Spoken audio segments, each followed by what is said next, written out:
नमस्कार, मैं Bablu Kumar direct and indirect narration के इस वीडियो में आपका स्वागत करता हूं। आज हम पढ़ने जा रहे हैं इंट्रोगेटिव सेंटेंस। इंट्रोगेटिव सेंटेंसेज से प्रश्न का बोध होता है। जैसा कि आप जानते हैं, इसे डायरेक्ट से इनडायरेक्ट बनाते समय निम्नलिखित बातों का ध्यान देना चाहिए। Rule number first, reporting verb said to को आस्क्ड या एनक्वायर्ड ऑफ में बदल देते हैं।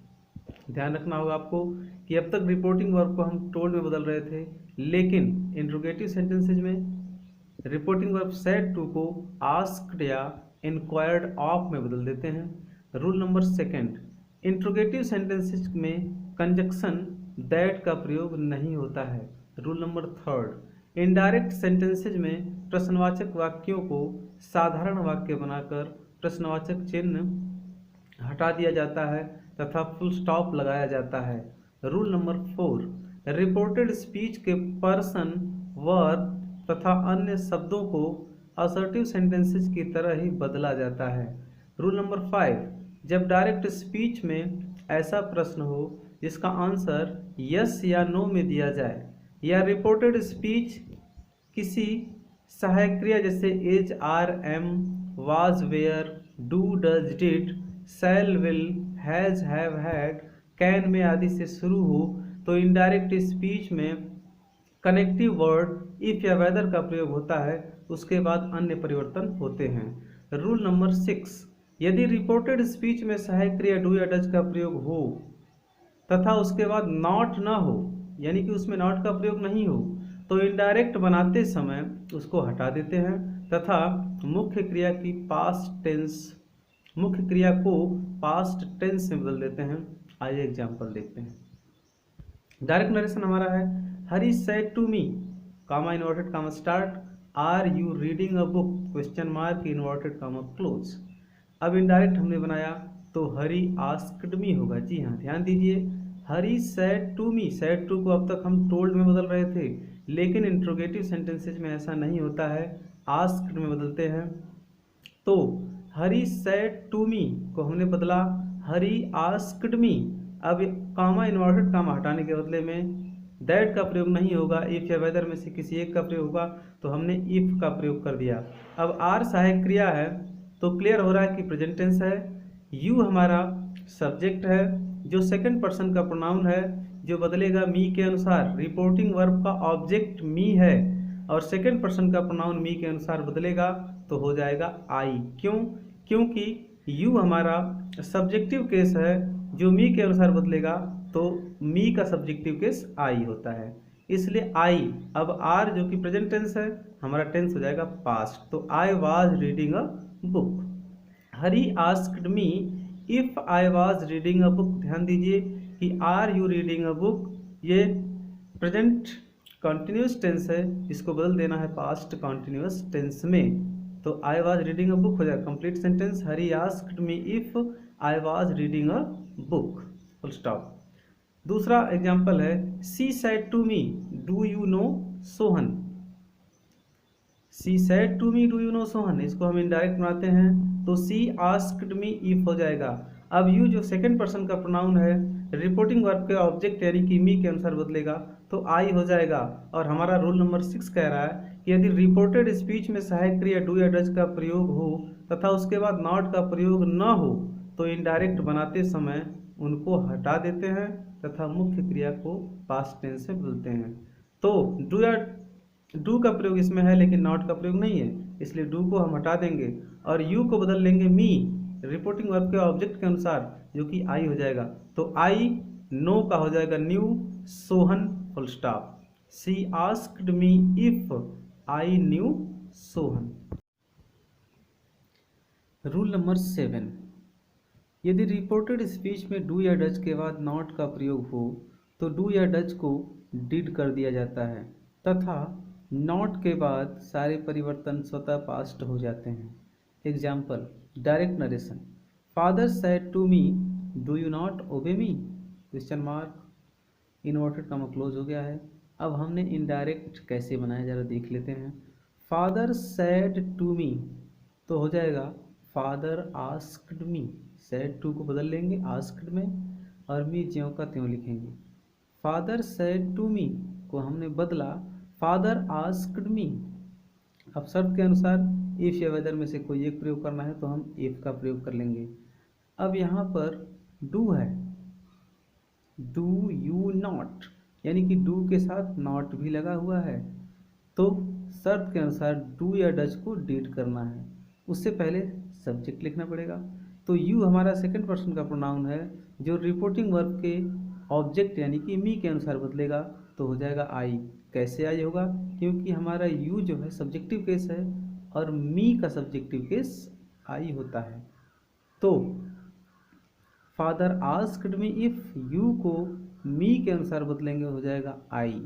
अब डू का हो जाएगा डिड, तो आई डिड नॉट ओबे मी जो ऑब्जेक्टिव केस है और फर्स्ट पर्सन का प्रोनाउन है जो बदलेगा फादर के अनुसार, तो हो जाएगा him. Full stop. Complete sentence हमारा होगा father asked me if I did not obey him. Rule number 8 देखिए, यदि रिपोर्टेड स्पीच में सहायक क्रिया डिड का प्रयोग हो तो उसे हटा देते हैं और मेन वर्ब्स को पास्ट परफेक्ट टेंस में बदलते हैं, क्योंकि आपने देखा है डिड पास्ट इंडेफिनिट टेंस होता है और रूल के अनुसार पास्ट इंडेफिनिट टेंस को बदलकर पास्ट परफेक्ट टेंस में कर देते हैं। तो देखते हैं एग्जाम्पल को। She said to me did you give me your book. She asked me, if या वेदर में से कोई एक तो वेदर का प्रयोग कर लेते हैं। सी आस्क्ड मी वेदर।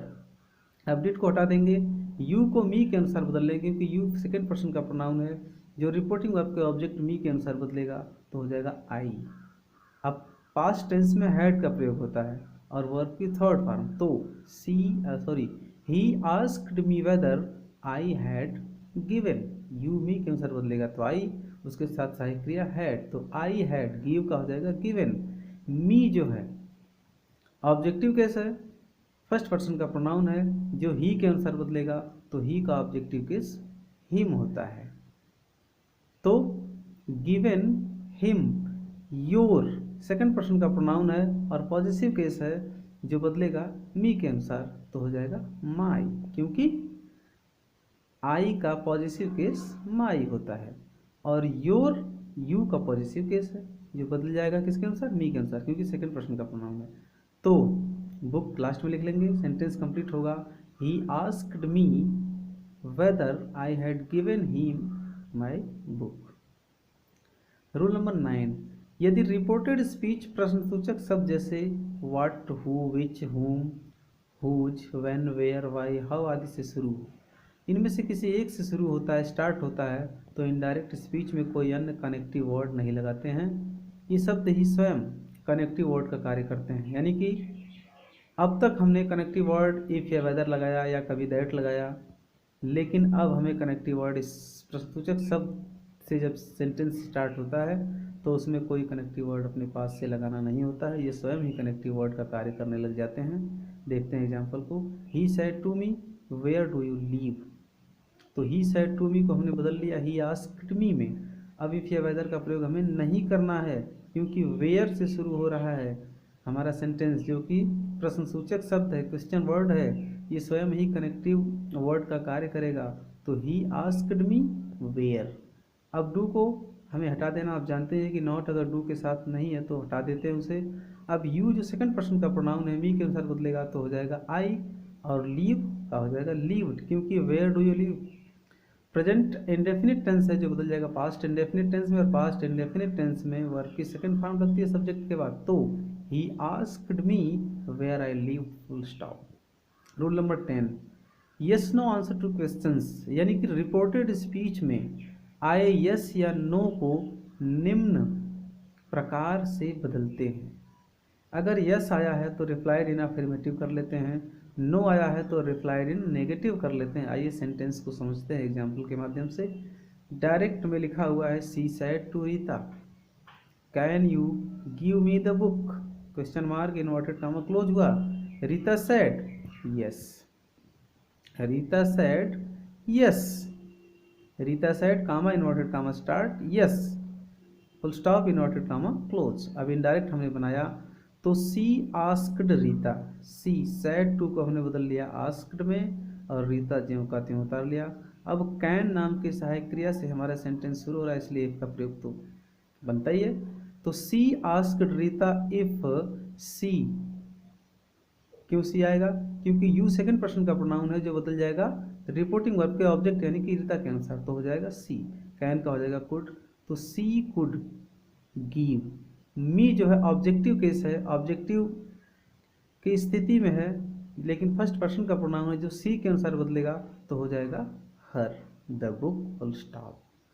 अब Rita said comma inverted comma start में यस है, तो रीता रिप्लाइड इन अफर्मेटिव हो जाएगा। Rita replied in affirmative. अगर ये condition Rita said comma inverted comma start करके नो होता तो क्या होता? नो के कंडीशन देखिए, she asked Rita if she could give her the book, full stop हो जाता। Rita said comma inverted comma start yes की बजाय अगर नो होता तो रीता रिप्लाइड इन नेगेटिव हो जाता।